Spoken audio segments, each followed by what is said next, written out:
So hey everybody, just got up. Boy, did I sleep like a rock. So what I figured I'd do today or this morning is hit some of the more iconic spots in Key West. And one of them is the southernmost point, which I'm at right now. So let's go ahead and come on up here. So I'm gonna hit here, and I'm coming here early because it's not as busy. So it's about 7:30 in the morning right now. And here we have it. This is the southernmost point. We're talking 90 miles to Cuba. And this is one of the more iconic photo spots for visitors that are coming down to Key West.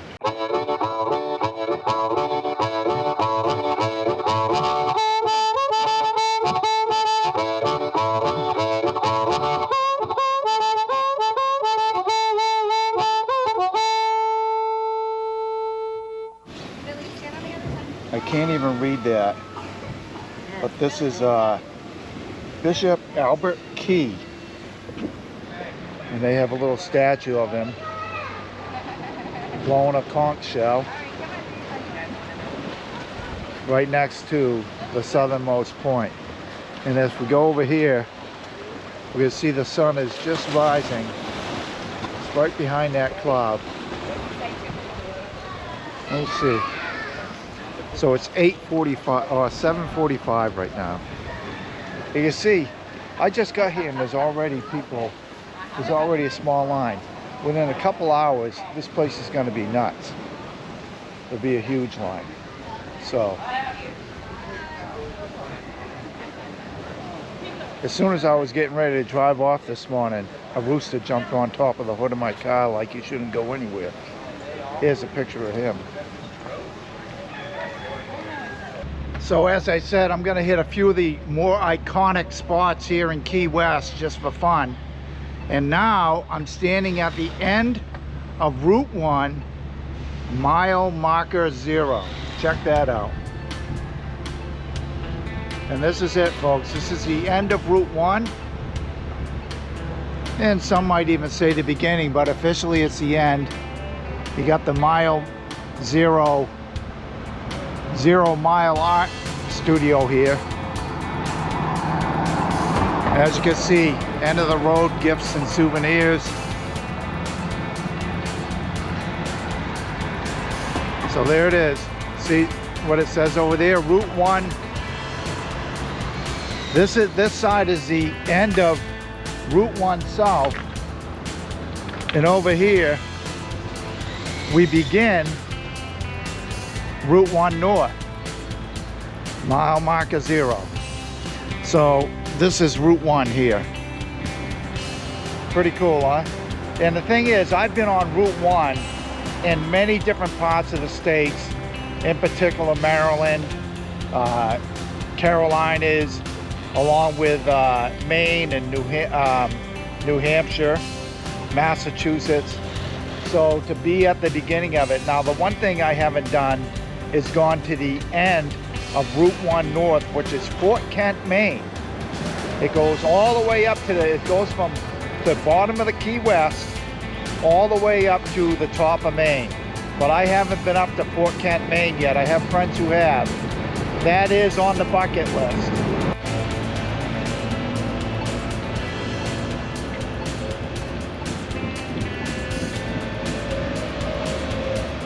End of the road. That tree, called a kapok tree, or kapok, not sure of the pronunciation.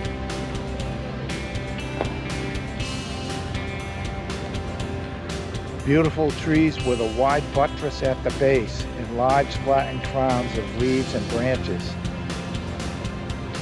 Cross-pollination is done by tropical bats. Check that out. Pretty wild. Quite a root system.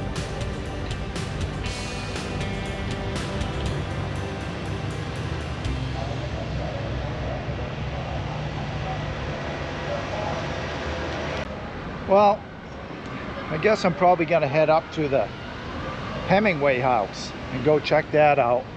I've been there before, but I like going there. It's a nice little tour. So that's the next stop. Hi there. I'm interested in a ticket. Oh God. That was awful. Walt? What are you doing today, bud? I got you right here. Are you just exploring today? Huh? Are you just exploring by yourself today? Or would you prefer Yeah, I'm with myself, but what do they have, a little tour, right? Yeah. Although I do gotta ask, no video recording of the tour, please. I Is don't there want to end video? up on TikTok. So we're headed up into Hemingway's writing studio.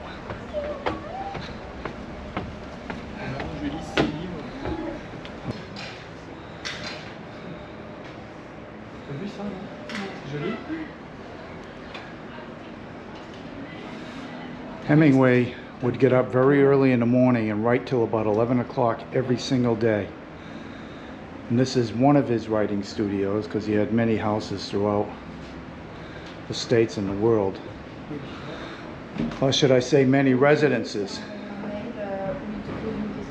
And he liked to write standing, which is always interesting. So, but he would get up early in the morning and go ahead and write till 11 while standing and just bang away at that typewriter. And then for the rest of the day it was to himself. But like I said, this is just one of many residences he had throughout the world. I believe he died in Montana.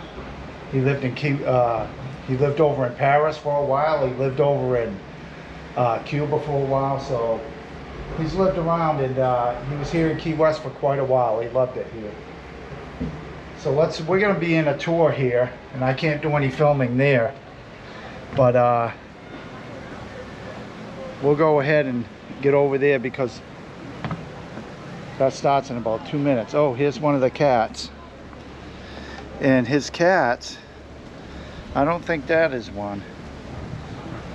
But a lot of the cats are six-toed cats,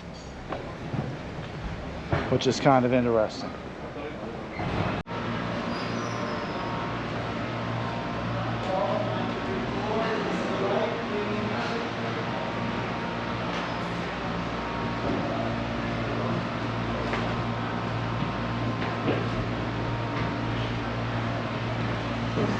Okay, so we're here at the Ernest Hemingway house, and I just went on a guided tour, but the thing is he didn't want me recording, so I'm going to go through and record without the tour guide.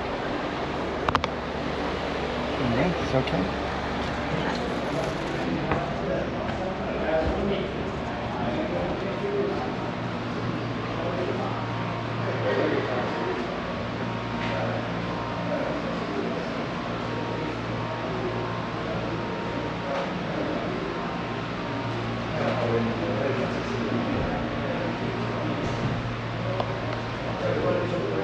Ernest Hemingway was a big sports fisherman along with being a hunter, and his boat name was a Pilar, of which they have the stern name plate on the wall in there.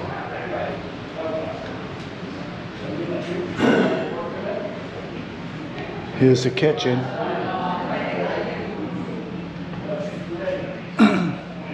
Apparently this house sat vacant for about 45 years until Ernest Hemingway's wife's family purchased it for Ernest Hemingway and his wife. And they went ahead and paid off all the back taxes and everything, and then they renovated it. And pretty impressive. Beautiful house here in downtown, or near downtown Key West. And apparently he wrote about 70% of his great works here. And then of course he went off to be a correspondent in World War II. And he and his wife would eventually divorce after he met Gellhorn.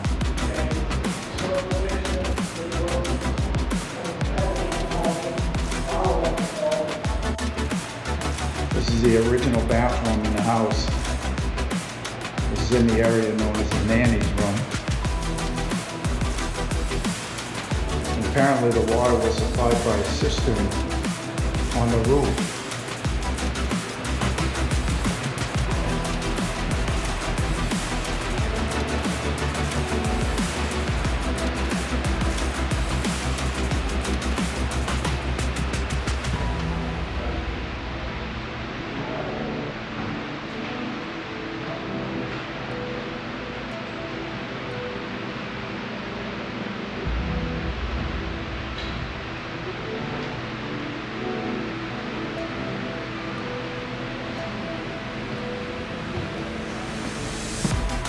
Here you see the bedroom.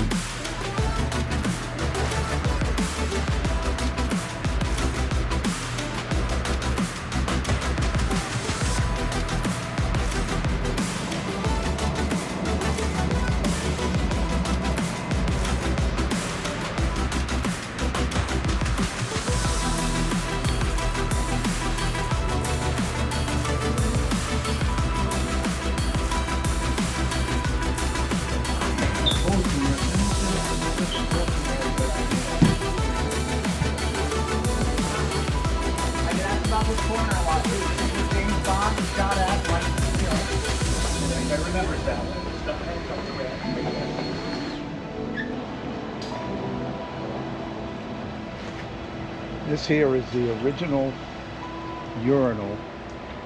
Excuse me. This here is the urinal from the original Sloppy Joe's that Ernest Hemingway brought home, and he had his wife go ahead and decorate it. He figured he poured enough money down that urinal at Sloppy Joe's that it was his. It's now used as a cat basin to feed the cats water.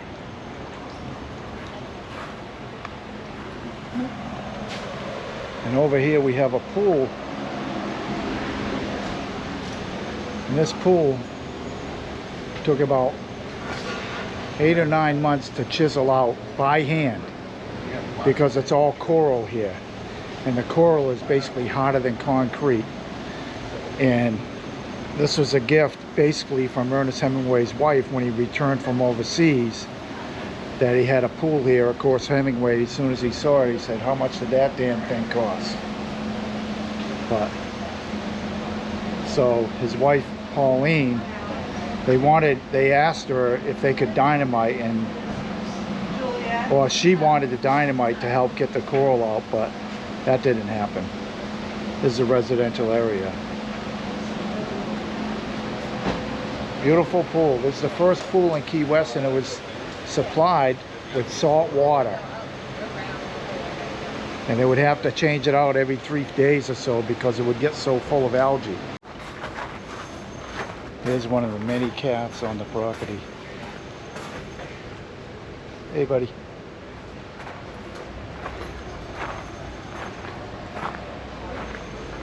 So anyway, it was a nice time coming here.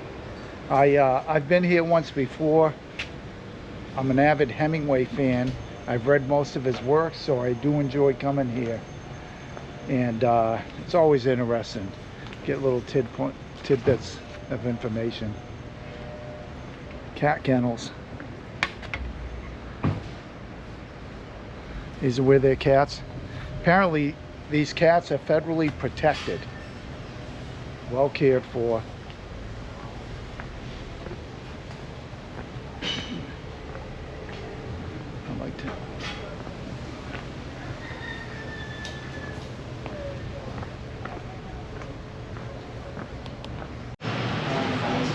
Here's Ernest's. That's Ernest's wife and other wives.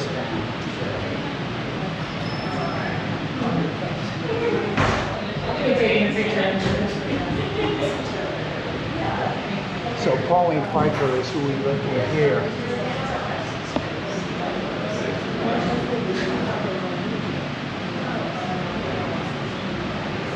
Pauline Pfeiffer is who we live with here, and she's the one that made the pool and created this beautiful home for him.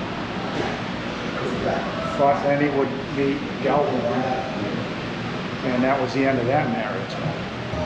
So I'm standing in front of Captain Tony's Saloon. Now this is the original spot of Sloppy Joe's which is where Ernest Hemingway hung out. And Ernest Hemingway was really good with Joe, the owner of Sloppy Joe's. And what happened is one day, Sloppy Joe told all the customers, everybody grab a chair, a table, grab something and follow me. And he basically, just like that, moved Sloppy Joe's to the location I'm going to show you here in a minute. But apparently one of the things that happened was that one of the guys, they were grabbing everything, the ceiling fan, all of this stuff, and one of the guys ripped the urinal off the wall and was carrying it, and Ernest Hemingway yelled out, "Nope, that's mine." Ernest Hemingway felt that he had poured enough money down that urinal where he wanted it. He brought it home to his wife Pauline, and he said, "If anybody can make this look nice, it's you." And she went ahead and decorated it, and it became kind of like the cat's drinking basin at the Hemingway home. So I'm going to show you the route that they took. It's just a short route. So this is Captain Tony's here, and check it out, it's loaded. Dollar bills all over the walls. Everywhere. Everywhere are dollar bills. And he basically, they grabbed whatever they could. They walked down here.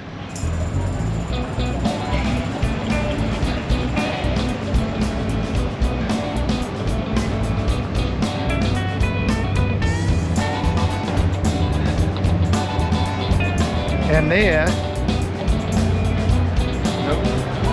you see what is now known as the present day Sloppy Joe's Bar. And this is where they ended up. I think that's a pretty cool story. And, you know, this is one of the more iconic places. As I said, Ernest Hemingway was good friends with Joe, and he hung out there. So, pretty cool. Got a couple police on horseback here. I ain't mad at you for leaving, and I don't need to ask you why. Now I know it's all my fault, 'cause of the way I've been behaving. Let's forget about that.